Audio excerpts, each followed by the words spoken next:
up. There we go. Hey, this is Jess T, and today I get to have a lovely chat with Louise Parker. How you doing, Louise? Hey, I'm good, thank you. We were just having a bit of a preen, weren't we? We were just sorting our hair out and going, oh no. oh yeah, I don't know. That's what girls do, eh? I don't really. Are. I was saying haven't looked in a mirror properly today because I've just been outside sunbathing. So this is the first time I've seen myself properly, and I'm like, it's not just you, me too. I think I'm a little bit glowy. I have my show on today, and I also had someone on there, someone's brand new track on there today, which went down an absolute storm. It was you. It was so you. Much love. So much love. I keep receiving messages and people telling me they love it, and it's so surreal. Yeah, can't get enough. Well, you know why? It's because it's very unique and it's different for you. So you've been brave and you've hit it out the park a little bit and done something. You know, I always say it's really important to come out of your comfort zone, and I think that's what you just did. Yeah. So tell me about it. Tell me about it. So this song is a song that I was never going to release. Like, if I'm honest, They're the good ones. I kind of write music for myself, and sometimes I keep it for myself, and sometimes I put it out if I think it can help people. But this is one of those songs that I was going to keep just for myself because it's quite deep. I guess it's for me. It's very emotional. It got a lot attached to it. But I send all of my demos to my manager Nick and Sam, and they listen through and they always comment back on what they think, what they like. And this was one of the songs that I sent to Nick, and he said, that's the one. He's like, you have to record that song. And I was like, I'm not sure. And then Sam said it also. And I was like, okay, well, I'll record it.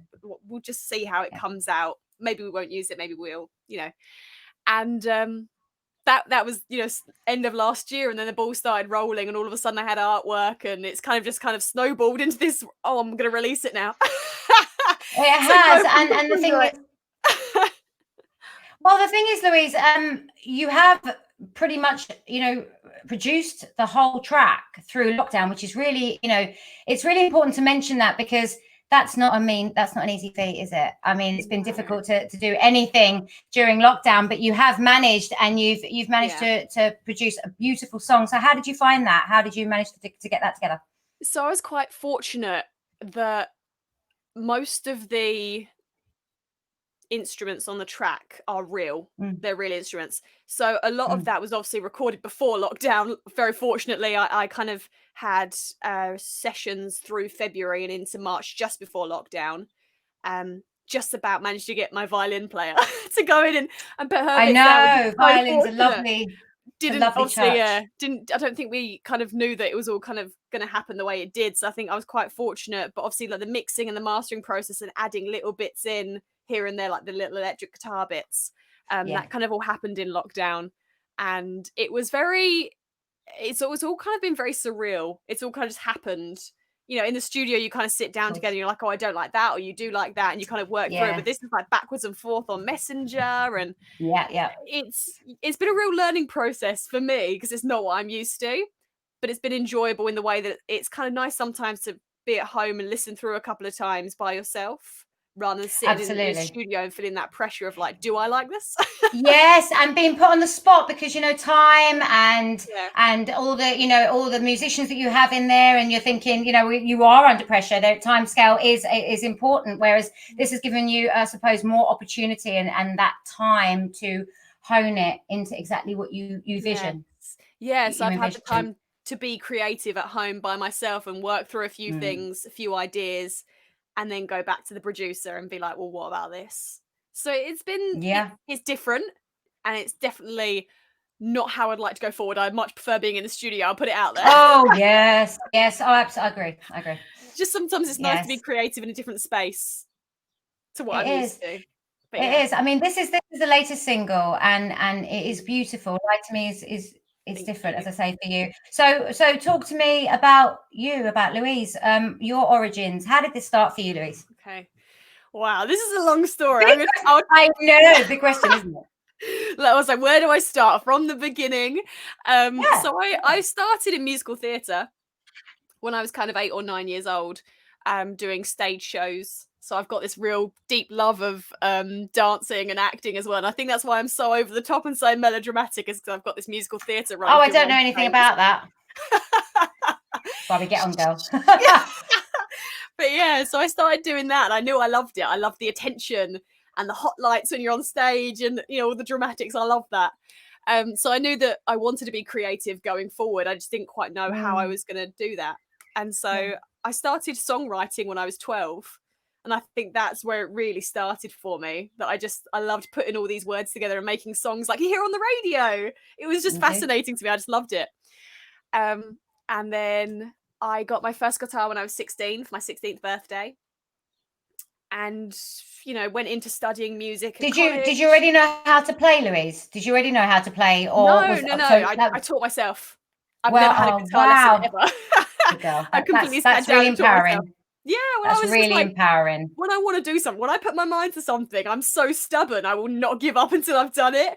And it was just, to me, I was like, I'm going to play this Taylor Swift song.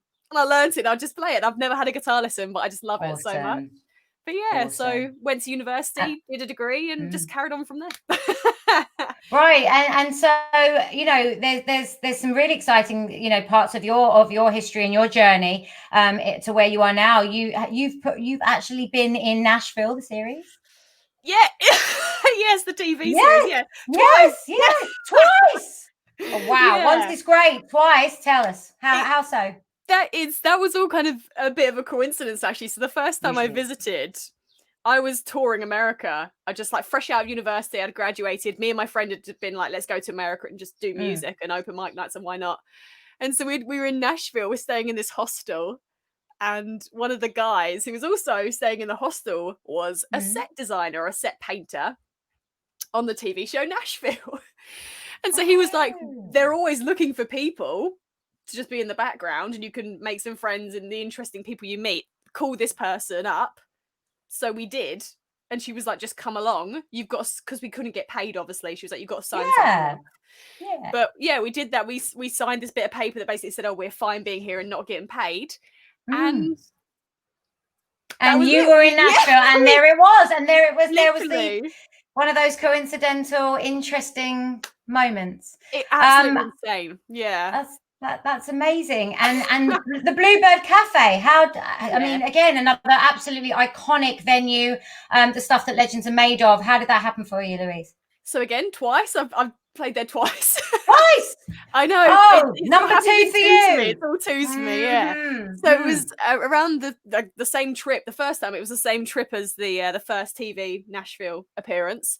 And it was, you just showed up and you had to queue. And the first, I think it was the first 20 people, first 25 people got to play one song, and then they picked names out of a hat. And if your name got called, you played a second song. Right. And my name got pulled twice, so I played 2 songs the first time around, which was really amazing. And then the second time I played there was when I was living there a couple of years ago now. And you had to call up, and I called him. I think it's something crazy, 160 times I called up to get through, and I did, and played there. That's and it's perseverance for you, girl. Yeah, it's like nothing. I can't even explain it. It's like every time I talk about it, I get goosebumps. It's just one of the most amazing performing experiences I've ever had. I imagine it was, and people spend their entire lifetimes to get to that moment. So, how old are you, Louise? I'm 26. How old are you? You're 26. So to be able to say that that's there on your repertoire, you've been there.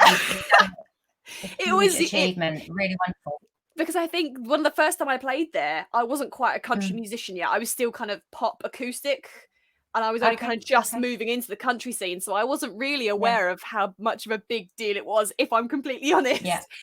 And so I came home, and obviously I've gone back and played it again now, being a country singer, and I realised the kind of implications it has.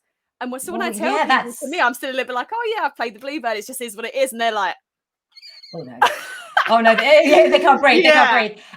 So that's really interesting, actually, is to have gone there and to have had that experience as somebody who didn't quite understand how iconic that is for all of us in country, and then to go back as a country artist and experience that again. It was like the first time. Was it different? Yeah. It was like playing it again for the first time with new eyes. I was going to say more nerve-wracking, I would imagine. Oh, yeah, incredibly nerve-wracking, because you're playing to a room of performers, whether that be songwriters or musicians or just huge fans. They're there because they love it, and they're so involved. Yeah.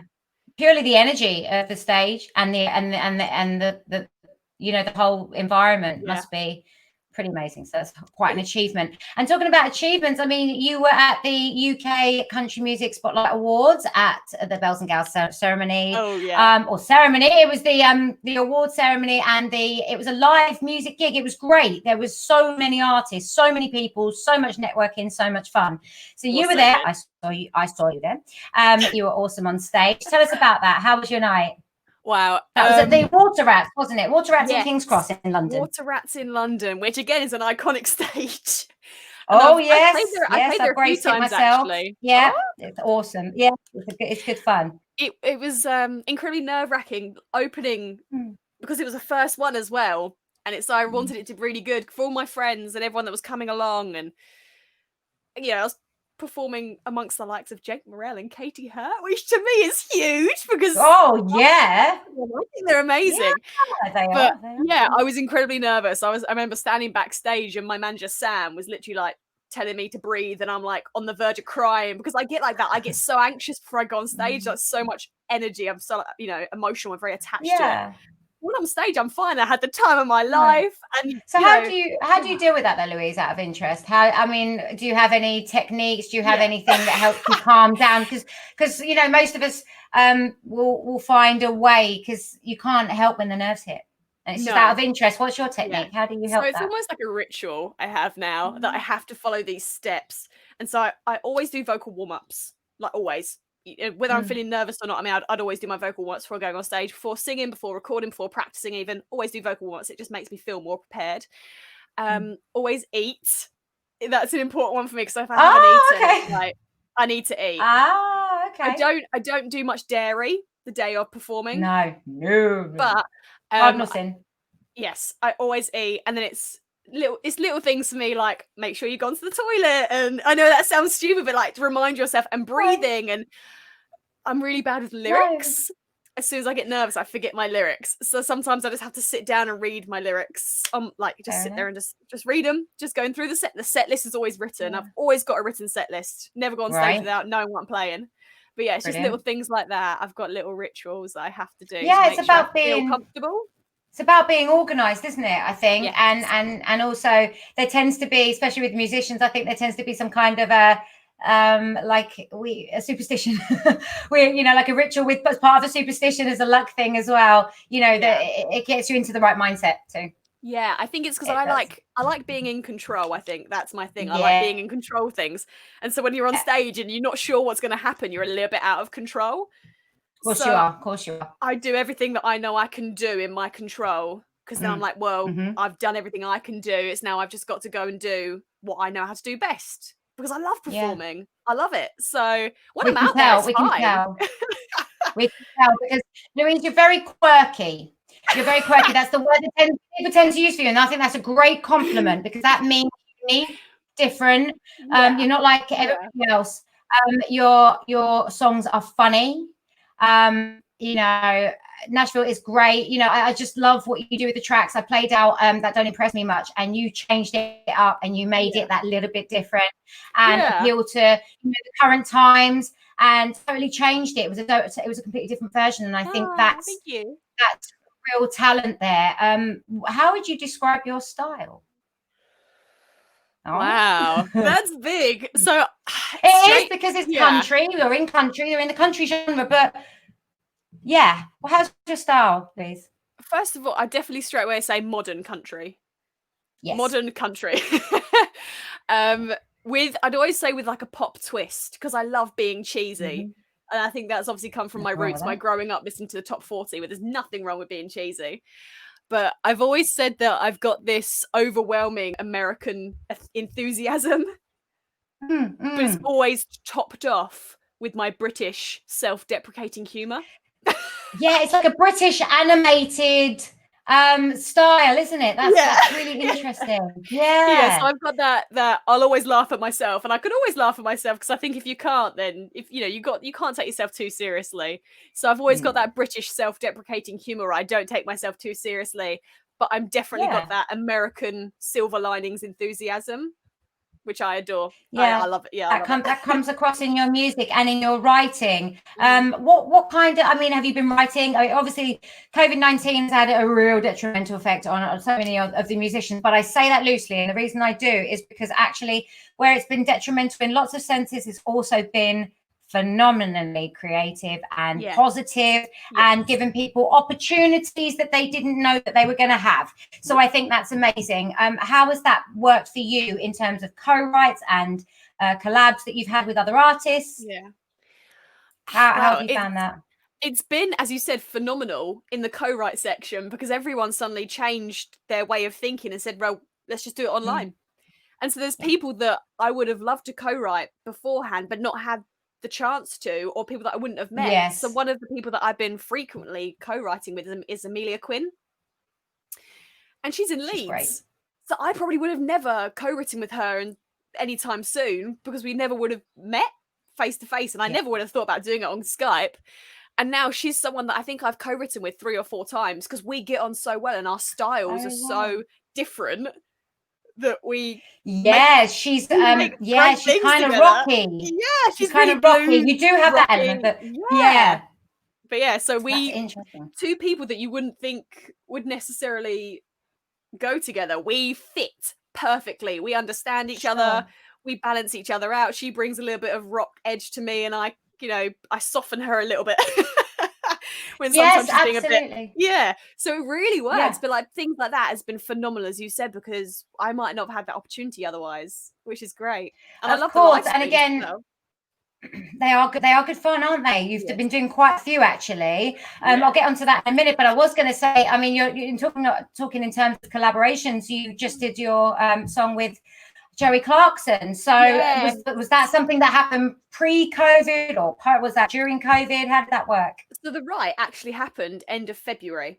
So I went to her house in London. So it was all pre kind of lockdown. Went to her house in London, wrote the song. Like actually together. Like we actually saw each other, and we ate, IKEA cake. That Dame bar cake they make. We had IKEA together, and it was fantastic. So we actually, and then the kind of the lockdown all happened, and she texted me one day and was like, "Do you want to do this?" And I was like, "I've got nothing else to do." I was like, "Yeah, I want to do this." And so we did all that in lockdown. The whole producing was in lockdown. All of us vocals are recorded in our bedrooms.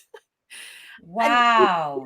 And then we did all the promotion over Facebook Messenger, like constantly. I don't think there was a day that we didn't talk for at least 2 hours, just kind of planning everything out. Really? Yeah, it was insane. It was a learning experience. So and the song did really well. It was a great track, great track. You did fantastic. So yes, in terms of live streams, you've been doing quite a few. And how's that been going? How do you find it? So I try to do about once a week, because I always say that no one needs to see my face more than once a week.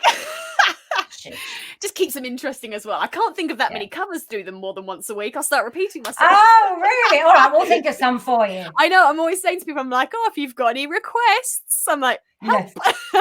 Give me more music to play.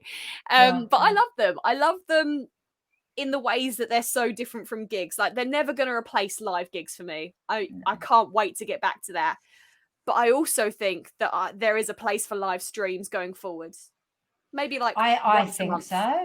I think it's become a way of life for us now, isn't it? Yeah. Well, there's also, I've got fans that aren't from around this area, fans who are American or Norwegian or Australian, and so they get to join in. Yes. In a way that you couldn't usually do with live gigs. So no, I always say, I've been saying this consistently. It's the personalization. It's that we feel like we get to know you, get to have that interaction with you. You can't run up on stage and go, "Can you sing that song?" Do you know what I mean? So on the lives, we can feel like, we're part of what you're doing, because you can play something that means something to us, and there's that lovely interaction. And I think for the fans, that's something that's made them feel really special. Yeah, that's what I say to people. I'm like, yes, people don't clap at the end of your songs on live streams, obviously, which is really strange. That's one of the biggest things I think you have to get used to. But there's that constant communication where, like you said, they're requesting music or they're asking you questions, and you don't get that in live gigs. And I love that. You don't. The other lovely thing is they all meet each other. and then you've got fans meeting with one another and interacting together, and then you're getting clubs of people. It's wonderful. It's actually really, really positive. It's really wonderful. Yeah, there's nothing that brings a smile to my face quite like when someone joins a live and everyone says hello to them.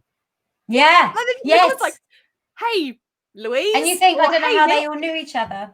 It's crazy. They all run in the same circles, and it's really phenomenal to see people come together like that. It's really big nice. Family. We've got a big country family that we're all very supportive of one another, and that's the most important thing. That's what we're all here to do is to support all the artists. And so what are your plans after lockdown? Because I think we might be nearly there. What are you what are your plans? The single's coming out on Friday, the 26th, if I'm right. It is, 26th this Friday coming. 26th, yes. So what are your plans following that? Well, when lockdown's over, definitely. Yeah. I was like, spend more time with my friends, definitely.